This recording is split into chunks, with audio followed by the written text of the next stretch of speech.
22 ফেব্রুয়ারি 2022 ইউক্রেনে পুতিনের আগ্রাসন দেখে মুগ্ধ, এমনকি অনুপ্রাণিত হয়েছিলেন ডোনাল্ড ট্রাম্প। অবচেতন মনেই ট্রাম্প তখন বলে ফেলেছিলেন, দক্ষিণ সীমান্তেও এই কৌশল কাজে লাগানো যেতে পারে। রাশিয়ার সেই আগ্রাসন চলছে প্রায় 4 বছর ধরে। এখন পর্যন্ত 15 লাখের বেশি মানুষের প্রাণ গেছে। একইভাবে ট্রাম্প এখন বুঝতে পারছেন না ভেনেজুয়েলায় তিনি আসলে কি শুরু করেছেন। নিকোলাস মাদুরোকে ধরার জন্য ট্রাম্প প্রায় 2,80,00,000 মানুষের একটি দেশকে অনিশ্চয়তার মুখে ঠেলে দিয়েছেন। সেই সঙ্গে তিনি গত কয়েক দশকের মার্কিন পররাষ্ট্রনীতির ব্যর্থতা থেকে পাওয়া সবচেয়ে স্পষ্ট ও কষ্টার্জিত শিক্ষাটিও নষ্ট করেছেন। শাসন ব্যবস্থা পরিবর্তনে যুদ্ধ শুরু করাটা সহজ, কিন্তু জয়ী হওয়াটা কঠিন, আর একে প্রকৃত সাফল্যে রূপান্তর করা আরও দুরূহ।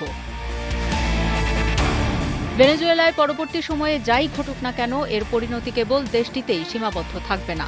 ট্রাম্প স্পষ্টভাবেই এই হামলার মাধ্যমে পুরো অঞ্চলে মার্কিন আধিপত্য জাহির করতে চেয়েছেন। তিনি গম্ভীর কণ্ঠে ঘোষণা করেছেন, পশ্চিম গোলার্ধে যুক্তরাষ্ট্রের আধিপত্য নিয়ে আর কখনোই কোনো প্রশ্ন উঠবে না। ট্রাম্প এরই মধ্যে একটি তালিকা তৈরি করে ফেলেছেন। এরই মধ্যে ট্রাম্প দাবি করেছেন, মেক্সিকো চালাচ্ছে মাদক কার্টেলগুলো। এদিকে কিউবা সরকারের উদ্বিগ্ন হওয়া উচিত বলে সতর্ক করে দিয়েছেন মার্কিন পররাষ্ট্রমন্ত্রী মার্কো রুবিও।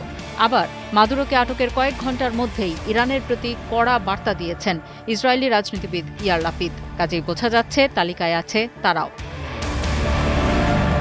যদিও কারাকাস ও তেহরানের সঙ্গে ওয়াশিংটনের বিরোধের পটভূমি আলাদা, তবুও বিশ্লেষকদের মতে মাদুরোর বিরুদ্ধে ট্রাম্পের পদক্ষেপ ইরানের ক্ষেত্রে সামরিক সংঘাতের আশঙ্কা বাড়িয়ে দিচ্ছে।